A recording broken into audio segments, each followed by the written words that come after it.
नमस्कार। मैं हूं आपका दोस्त विजय विद्रोही और आप देख रहे हैं मेरा नया YouTube चैनल जो विजय विद्रोही के नाम से है। आज बात करते हैं गुजरात के चुनाव की। जैसे ही मैं बात कर रहा था गली से एक झाड़ू बेचने वाला निकला। तो क्या गुजरात में झाड़ू चलने वाला है? सर्वे तो ऐसा नहीं कह रहे। ज्यादातर सर्वे तो यही कह रहे हैं कि बीजेपी जीत रही है, बहुत आसानी से जीत रही है, भारी सीटों के साथ आ रही है। हालांकि कुछ सर्वे ये भी कह रहे हैं कि बीजेपी जीत रही है लेकिन बड़ी मुश्किल से जीत रही है। तो क्या ये माना जाए कि इन सर्वों के अनुसार बीजेपी हार भी सकती है? भाई आखिर 30-32 साल बाद वाम मोर्चा अगर पश्चिम बंगाल में ममता बनर्जी के हाथों हार सकता है तो 27 साल बाद बीजेपी यानी अमित शाह नरेंद्र मोदी की जोड़ी गुजरात में क्यों नहीं हार सकती? अब केजरीवाल हराएं, कांग्रेस हराएं या दोनों मिलकर हराएं, ये हम कह नहीं सकते। एक शेर भी है कि तुझसे पहले जो यहां सत्ता नशी था, तुझसे पहले भी जो यहां सत्ता नशी था, उसे अपना खुदा होने पर इतना ही यकीन था।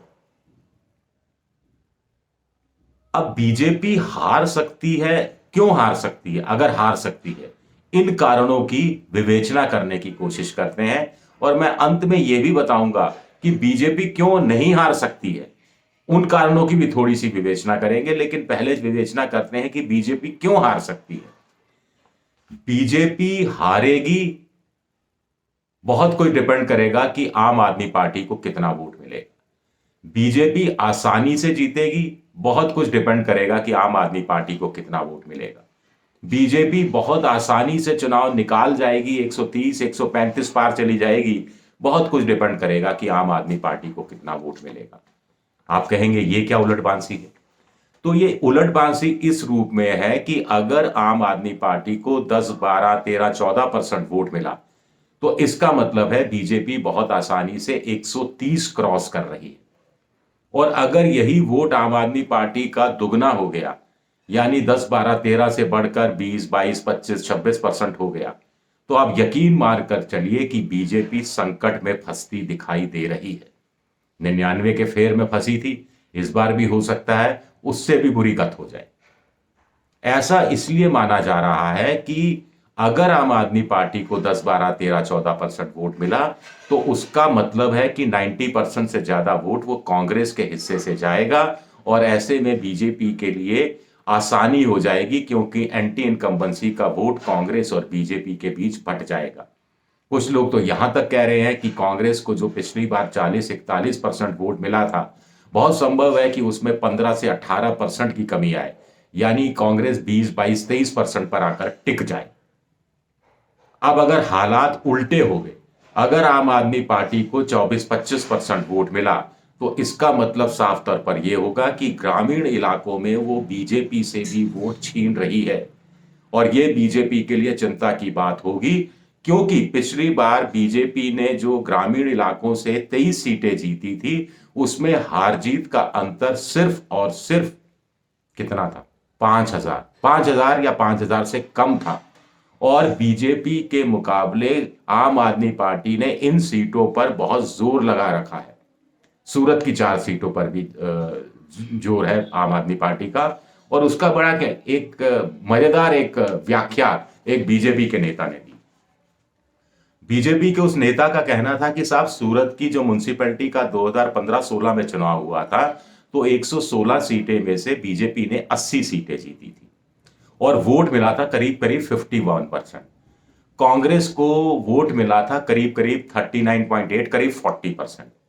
अब 2021 का जो म्युनिसिपैलिटी का चुनाव हुआ उसमें बीजेपी का वोट घटकर 49% रह गया, लेकिन सीटें 80 से बढ़कर 93 हो गई, यानी 13 सीटें बढ़ गई उधर। यह सब क्यों हुआ? क्योंकि आम आदमी पार्टी ने 27% वोट के साथ 27 सीटें जीत ली। तो उस बीजेपी के नेता का कहना था कि सूरत में जैसा हुआ वैसा पूरे गुजरात में हो सकता है और होगा, कि बीजेपी का वोट कम हो जाएगा 2-3%, लेकिन सीटों की संख्या बढ़ जाएगी, क्योंकि जैसा सूरत में हुआ जो एंटी बीजेपी वोट था वो कांग्रेस और आम आदमी पार्टी के बीच में बट गया। तो क्या पूरे गुजरात में ऐसा होगा? सोचने की बात है। हालांकि पिछली बार 57 सीटें ऐसी थी कुल मिलाकर गुजरात में विधानसभा की 182 सीटें हैं, उसमें से 57 सीटें यानी 1/3 सीटें, यानी हर तीसरी सीट ऐसी थी जहां मुकाबला 5% का मार्जिन के आसपास था, यानी हार जीत 5% के अंतर में हुई थी, यानी कांटे का मुकाबला था। तो इसलिए भी बीजेपी के लिए विकट स्थितियां पैदा हो सकती हैं अगर चीजें उनके खिलाफ चली जाती हैं इन सीटों पर, 57 सीटों पर, जहां एक बार फिर आम आदमी पार्टी और कांग्रेस ने पूरा जोर लगा रखा है। अब आगे चलते हैं, युवाओं की बात कर लेते हैं। युवा क्या बीजेपी का रुख मोड़ देंगे? रुख इसलिए कि 27 साल से वो विधानसभा में घुस रहे थे, इस बार नहीं घुस पाएंगे। युवा बदलाव का प्रतीक होते हैं, युवा विद्रोही होते हैं, युवा आक्रोश में रहते हैं, युवा परिवर्तन बहुत तेजी से चाहते हैं। 4 करोड़ 90 लाख वोटर है। इस 4 करोड़ 90 लाख में से 18 से 40 साल की आयु का वोटर है कितना? 2 करोड़ 35 लाख। बाकी का वोटर हो गया 2 करोड़ 55 लाख। 2 करोड़ 35 लाख 40 साल से कम उम्र का है। आप इस बात को समझिए।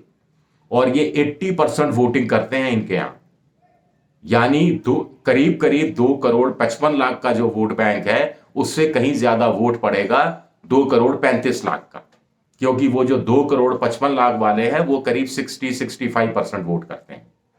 पिछली बार के और उससे पिछली बार के आंकड़ों का ये तुलनात्मक अध्ययन बता रहा है। तो अब कहानी यह है कि 4 करोड़ 90 लाख में से 2 करोड़ 35 लाख 40 साल से कम के हैं। इसमें फर्स्ट टाइम वोटर जो 18-19 साल का है वो 11,74,000 है, जिसने कभी बीजेपी के अलावा किसी और पार्टी का शासन देखा ही नहीं। वो जानता ही नहीं कि कांग्रेस का शासन क्या है। तो क्या वो एक कांग्रेस को मौका देना चाहेगा? पहला सवाल जो बीजेपी के लिए चिंता की बात है। दूसरा सवाल कि जो 19 से 29 साल की आयु का वोट है वो करीब करीब 1 करोड़ 4 लाख है, और इसने भी कांग्रेस का शासन देखा ही नहीं, बीजेपी के अलावा किसी और का शासन देखा ही नहीं, क्योंकि 27 साल हो गए बीजेपी को, और जो आज 29 साल का है वो 27 साल पहले सिर्फ 2 साल का था। तो उसे क्या मालूम कि कौन सी पार्टी का शासन है, कौन नरेंद्र मोदी है और कौन राहुल गांधी। राहुल गांधी तो खैर उस समय राजनीतिक पटल पर नहीं थे। आगे चलते हैं, ये बीजेपी की चिंता का दूसरा कारण। तीसरा, 29 से 40 क्या जो आयु वर्ग है इसके तहत आते हैं 2 करोड़ 14 लाख वोटर। इसके अंदर आते हैं 1 करोड़ 14 लाख वोटर, माफ कीजिएगा, 1 करोड़ 14 लाख वोटर। और इसमें भी बहुत बड़ी संख्या में ऐसा वोटर है जिसने बीजेपी के अलावा किसी और पार्टी का शासन ही नहीं देखा। पिछले 3-4 बार के विधानसभा चुनाव से जरूर ये जो वोटर है वो बीजेपी के पक्ष में भारी संख्या में मतदान करता रहा है, लेकिन उसने देखा क्या है? उसने देखा है कि उसका जो विधायक है वो मोटरसाइकिल से कार पर आ गया, कार से एसयूवी पे आ गया।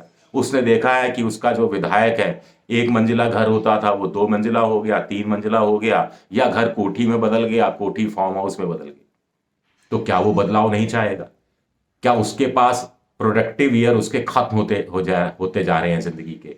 क्या वो नहीं चाहेगा कि अगले 5 साल उसके विकास के नाम पर हों और वाकई में उसका असल में विकास हो पाए? तो ऐसे में क्या वो बदलाव की इच्छा नहीं रखेगा? ये चिंता भी बीजेपी को एक तरह से सता रही है। अब आगे चलते हैं कि बीजेपी क्यों नहीं हार सकती, इसका भी एक विवेचन कर लेते हैं।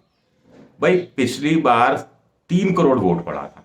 3 करोड़ वोट में से 1 करोड़ 47 लाख वोट बीजेपी को मिला था, और करीब करीब इससे 23 लाख कम वोट, करीब करीब 1.25 करोड़ वोट कांग्रेस को मिला था। आम आदमी पार्टी के हिस्से में आए थे 25,000 वोट।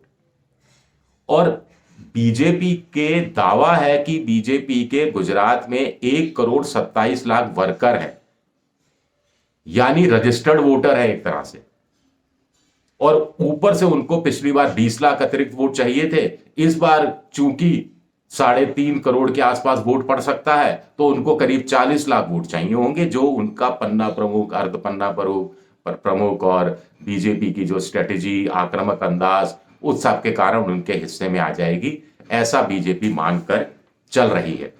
खैर, इसका आगे भी विश्लेषण करते रहेंगे। ये मेरा पहला वीडियो आपको कैसा लगा ज़रूर बताइएगा, और इस मेरे चैनल को सब्सक्राइब कीजिएगा। अगर आपको पसंद आए अपने दोस्तों के साथ भी इस चैनल को शेयर कीजिएगा। और ये जो नीचे आप देख रहे हैं घंटी जैसी एक आकृति, बेल आइकन, इसे आप दबा देंगे तो जब जब मेरा नया वीडियो आएगा उसकी जानकारी आपको पहले से हो जाएगी और आप उस वीडियो को अपनी सुविधा अनुसार देख पाएंगे।